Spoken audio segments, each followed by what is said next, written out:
Hey guys, I'm Samcrac, and the Money Pit Jetta is no longer an issue.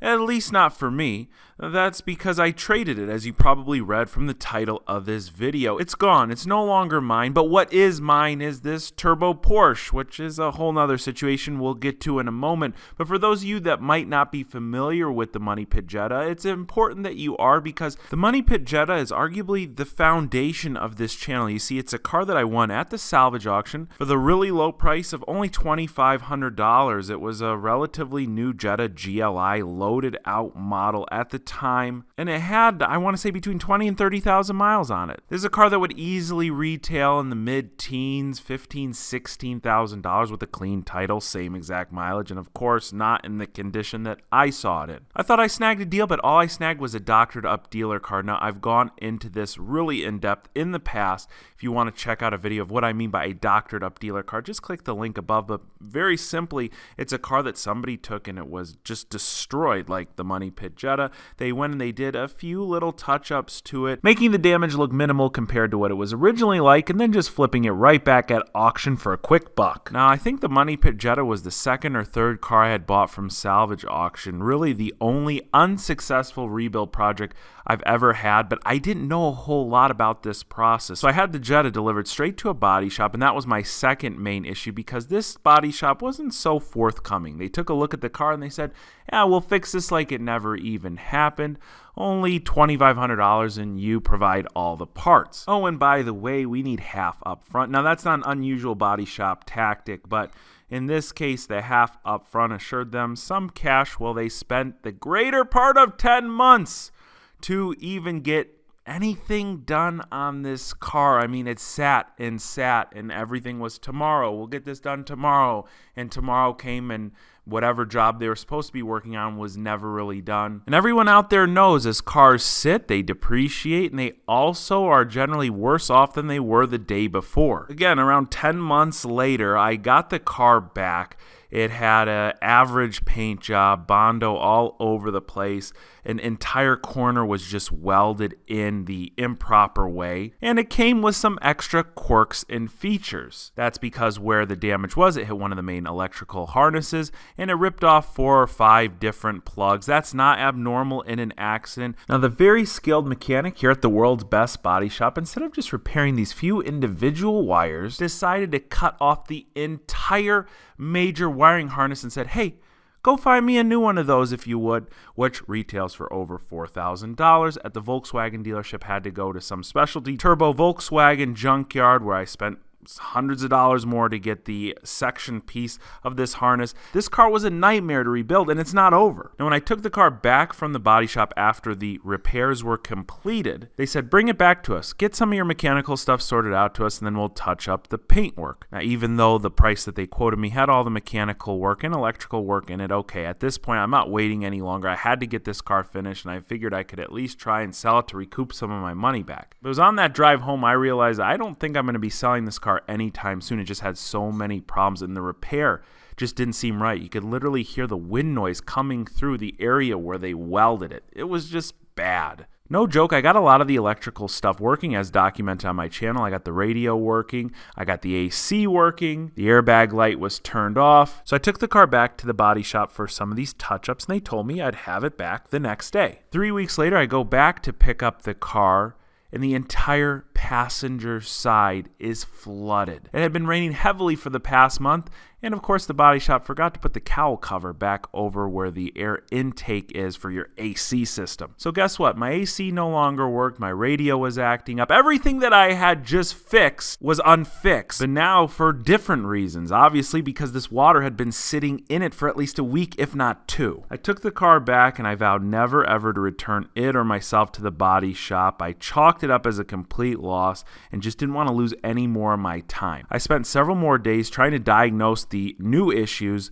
but none of them really were diagnosed, and I decided that it's over with, it's done. I'm not spending any more time on this car. Around the same time, a good friend of mine, a guy that helps me out on a lot of my car projects, Turbo Mike, had the clutch go out on his Volkswagen GTI. He wasn't in a financial position to fix it, so I said, look, just do me a favor, take the Money Pit Jetta, drive it, and tinker with some of the issues. See if you can get some of these things working again. Now, even though the Money Pit Jetta was an electrical disaster and structurally questionable, it had a 25,000 mile drivetrain on it, so it was fairly reliable from a point A to point B standpoint. Mike took the car, and with it went the constant reminder of the huge mistake I had made. It was really a win-win situation for the both of us.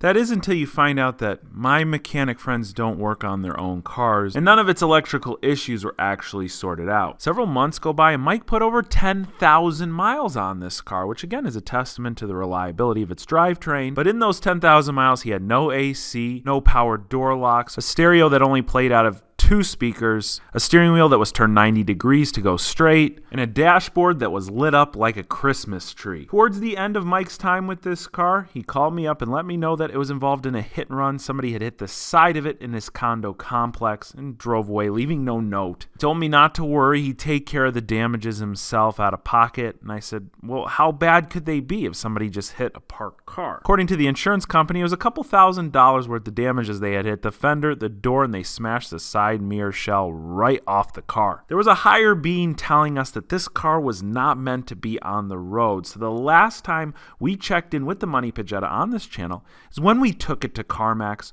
where we were presented with a really sporty $2,000 offer. Shortly after releasing the CarMax appraisal on video, I got a flood of emails from viewers of the channel interested in purchasing the Money Pit Jetta. Some offers that were $1,000 or $1,500 more than what CarMax had offered. I just don't think the viewers realized the extent of the issues that this car had. The Money Pit Jetta was only good for one thing at this point, and that's really a parts car. Take it apart, take the engine and transmission out, take everything else you need. It was really all the harnesses and electrical stuff that was questionable. But most every other part in the car could have been utilized for something. And then one night I got an email with the subject line, I want the GLI ASAP. The email said, and I quote, I'll give you $4,000, no questions asked. I said $5,000, but that's kind of high.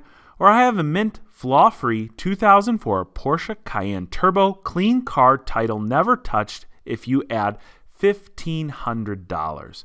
Text me, here's my phone number, in Ohio. Now, like I said, I didn't want to sell this car to anybody because I figured people might have just saw the most recent videos on it and not understood how terrible of a car it really was. But how could you not entertain the offer of trading it for a mint, flaw-free Porsche Cayenne Turbo? I responded asking for the details, some pictures, and some more information. They told me it had 148,000 miles on it, with the only flaw being the passenger flex pipe leaking. Now remember, this was supposed to be a mint, flaw-free car. The second I heard 148,000 miles, and then they said only the passenger flex side pipe is leaking, I thought it was a bit questionable. However, they did send these pictures, and in the pictures, the car does look really, really nice. After seeing the pictures and being seriously interested in trading for this car, I wrote, you realize the GLI has had pretty extensive frame repair, and it's not that good, right? They let me know that they're autocrossing an Audi 200 Avant. They said it's a really rare car. They just want something that's a little bit more middle of the road to autocross, like a Jetta GLI. They just want something they could beat up, put a roll cage in, and make it a fun little turbo track car. Now, this idea was in the realm of reality for the Money Pit Jetta. Even though I imagine there's better, older cars for a similar amount of money that might be more fun to autocross, but if that's what this individual is seeking, then maybe it just might work out for him. Now, I told him I just want 2 things from him. I want to see a video of the car running and driving, and I want to know if it's ever been smoked in, because a car that's been heavily smoked in is a huge deal breaker for me. But even in this case, I might have overlooked that. So I sent a video of the car running and driving. It was listed here on YouTube, actually. I'll link the original video I sent in the description box below. But it looks like it might have been edited since it was released. And that's probably because at one part in this drive, you could clearly see a lit cigarette in the driver's hand. Ready, set, go.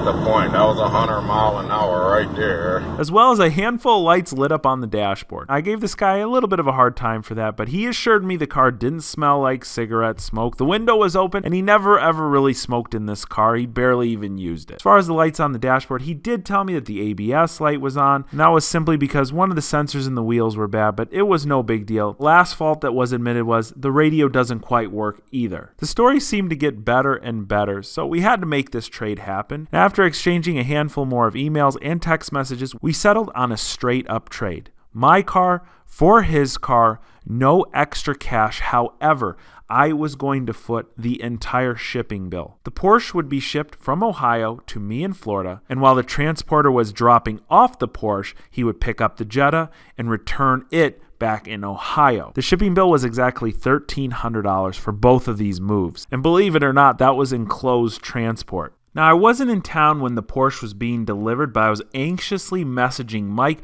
and I was asking him, what is going on with this car? Is it a Power Wheels version? I mean, it couldn't be that good, right? Well, we're about to find out together. But first, a quick moment of silence for the Money Pit Jetta. Psych! So here it is, it actually exists, our mint Porsche Cayenne Turbo. And at first glance, this car doesn't look half bad. Now, to be completely honest, I did see this car for about 5 minutes after it was delivered.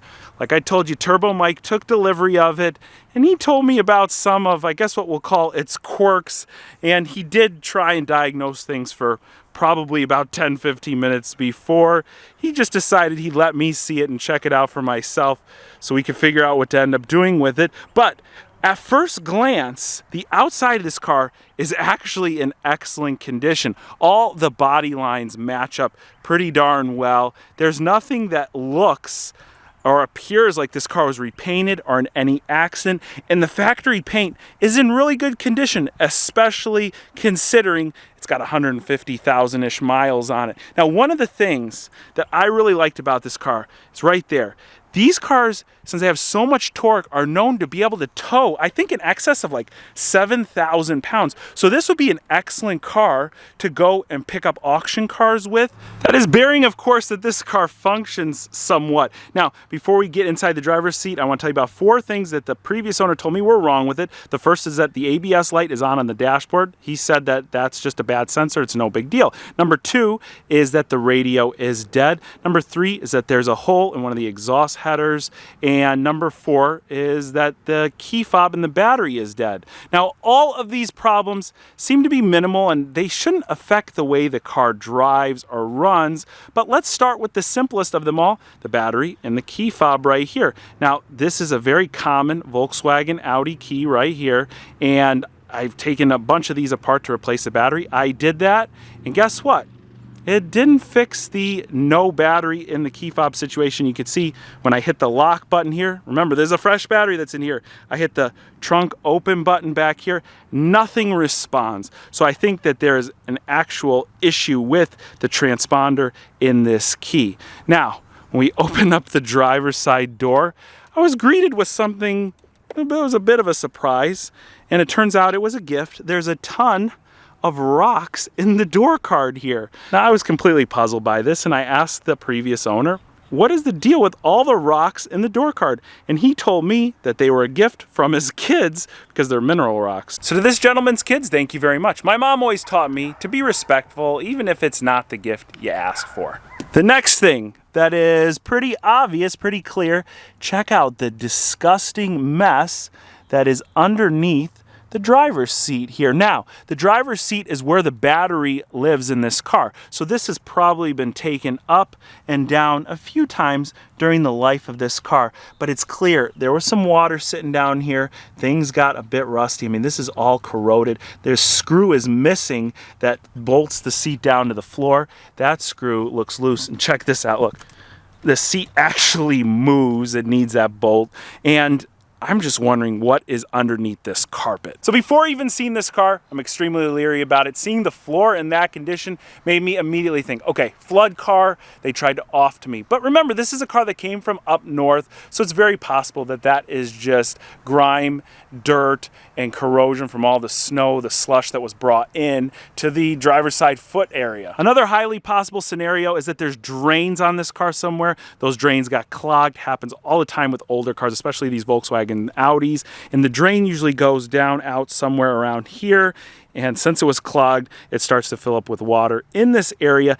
This floor is extremely dingy, dirty. I've touched it. It feels slightly moist, but when you go into the back seat area over here, it's just, you know, old carpet. This feels and looks pretty normal, so I don't think it was in a flood. So the few problems that were described to me and the few problems I found, that's still not a reason for this car to drive abnormally, although look, here's the seat rocking again. So right now, let's start it up, let's see how it sounds, and then let's take it for a quick spin. Now when you turn this car on, there's quite a few more lights than just the ABS light. We've got the dreaded air suspension faulty and a number of others. Oh, here it's actually telling us replace the key battery. I've already done that. Ugh, when you start this car and it's running, it smells awful. There's a hole in one of the exhaust pipes or one of the exhaust headers, and so it smells awful. There's nothing holding the hood up to keep it up, so I gotta go find a piece of wood or something to hold that up so we can get a better look at the engine bay. The fumes were just getting everywhere and it was noisy, but if you look in the engine bay, everything is pretty nice and clean, nothing really missing. That cover right there that goes over the fuse box, brake fluid reservoir is inside the car, so it's there. And then if you look, this all appears to be original. So again, nothing that would point to any front end collision replacement stuff. Everything is in decent enough shape to where we really can't complain quite yet. There's our ABS light. We have more than just an ABS light. I'll shut the cruise control off. We have whatever this is. I think this is gonna be some sort of traction light. Seatbelt light's on because I have my seatbelt on. And then a bunch of stuff pops up here. Replace battery. I've seen one that talks about the suspension, which we'll test out here in a moment, because this is what could very well make or break the deal. The other big thing is right now I've got the window open. I'm already getting the exhaust fumes from that broken header. So go ahead, stick the car into drive, and let's hear the noises of the Cayenne Turbo. All right, I don't know if you hear that, but right off the bat here, let me park it really quick. Listen to when I turn the steering wheel. Okay, power steering pump, fluid, something is wrong there. The transmission feels a little bit juddery, a little bit lurchy. I don't know if that's old transmission or what, but we are on some grass right now, so the rockiness is pretty normal. We're going on pavement right here, pretty smooth. Definitely some abnormal noises coming from the engine bay.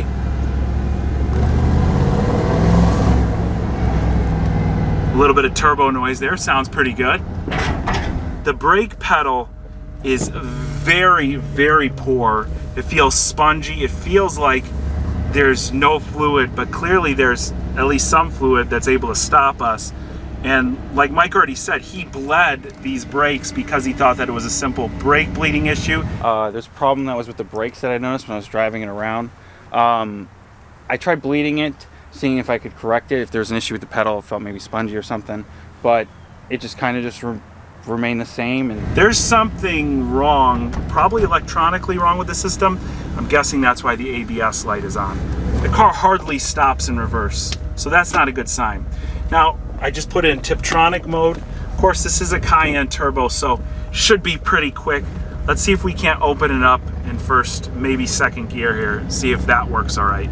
Oh. Transmission is bucking. There's, yeah, there's something wrong with this car here.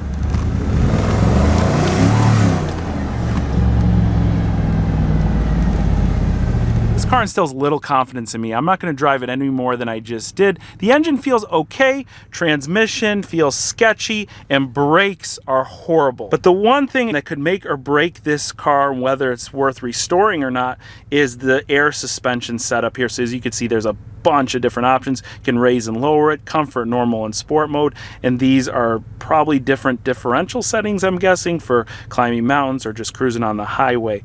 Let's try and raise and lower this car and see if the air suspension still works. There is an air suspension light on the dashboard. It is right there. So when I hit the up button, it says not permissible. Let's try it again. We'll go up.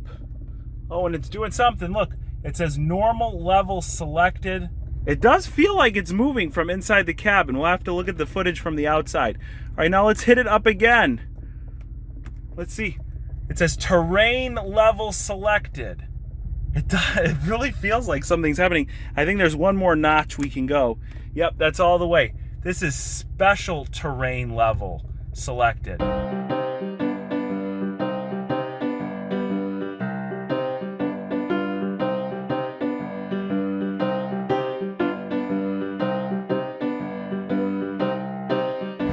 All right, this is just the driver's side though. Let's go around and make sure it works on the other side as well. Wow, this thing looks like a lifted monster truck. Look at how much clearance is in between the wheel and the fender well. It's crazy. So this car did raise and lower on demand, but just driving over different terrains, again, for a car like this, number one, it will not stay raised and it will not stay lowered. I can hear some sort of funky noises. I don't know if it's the compressor or maybe there's a leak in the system somewhere, but something's trying to compensate for an issue. And it's just very jarring. It's not a really nice plush ride like I would assume that this car has. Let me know if you've ever driven one of these in the comments section below, but I'm gonna guess that there's definitely something wrong with the suspension as well in this car. We already talked about the radio not working. Is there any redeeming factor to this car whatsoever? What do you know? Another rock in the glove box. Nothing else though. And the interior is in relatively decent shape. It does have a really nice Alcantara headliner with a sunroof that this cover is stuck. Okay, so another thing, the sunglasses holder, again, another common Volkswagen Audi issue, is just completely stuck open, so that's no good. Who wants to take bets on whether or not the sunroof works? 2, 1, I might regret this because it might never close again. There it goes. It does work. And it will. That's pretty solid. You know when a car reviewer says, this car inspires confidence, this is the exact opposite feeling. You could almost make some music out of it between the whine from the power steering and the rockiness of the chair, the clicky noise, also the funky air noises coming from down that way. It's like a symphony in here. Oh, and the leaky exhaust note. And maybe it does sound a little rough. I'm not sure if it's missing or not. So we've got a powertrain that's very questionable. We've got a suspension that definitely needs some work. If not the pads and hardware, definitely the entire brake system needs to be replaced because it just feels grossly wrong. The interior, which is in decent shape, but the electronics that seem like they need a lot of work. Is there any redeeming factor about this car? Well, first off, I would tell you that these roof racks, I'd imagine, cost a fortune from Porsche. Stuff like that is usually very expensive in the accessory catalog. Number 2, the body, again, I keep going back to the body, is in really nice shape. There's no real apparent rust anywhere. And if we look at like the wheels, these would be really nice wheels if they weren't spray painted black. I don't think this is plasti dip. Oh, maybe it is plasti dip. Look. Yeah, okay, so they're plasti dipped. That's a nightmare to get off, but you'd be able to fix that issue pretty quick, and they're all in pretty decent shape. I don't know. This might be one of those cars that could be worth saving. But what do you guys think? At the very least, this was a fun video to make, and I think getting rid of the Jetta for this car is, well, again, at least a lateral move. You gotta think that the Jetta did only have about 40,000 miles on it, and it's 9 years newer than this. And when things break on a Jetta, it's typically a lot cheaper than fixing something like this. Even though this car has been out such a long time, there's probably a ton of used parts you could buy for it. I think on a good day, somebody could fix this car maybe around $500-600, of course, using their own time to do so. But on a very bad day, it might cost them $5,000 or $6,000, depending on the severity of all the issues we've seen today. If you know more about Cayenne turbos, whether this car should be scrapped or saved, let me know in the comments section below. And if you're not already subscribed, make sure you do so, because I'm thinking about doing something pretty charitable with this car. I have too many cars as it is, and I'm trying to sell off quite a few of them right now. And even though I would really enjoy getting an SUV of this size to daily drive, this one just doesn't instill the confidence that a newer, more reliable car might for me. But maybe it might for someone else, especially someone familiar with these cars. If you're not already following me on Instagram, go right here, click the link in the description box below, where I'll be announcing the plans for the Cayenne Turbo there before I do so here on YouTube. Guys, if you enjoyed this video and the story that went along with it, be sure to drop a like. I want to thank each and every one of you for watching today, and I'll catch you very soon.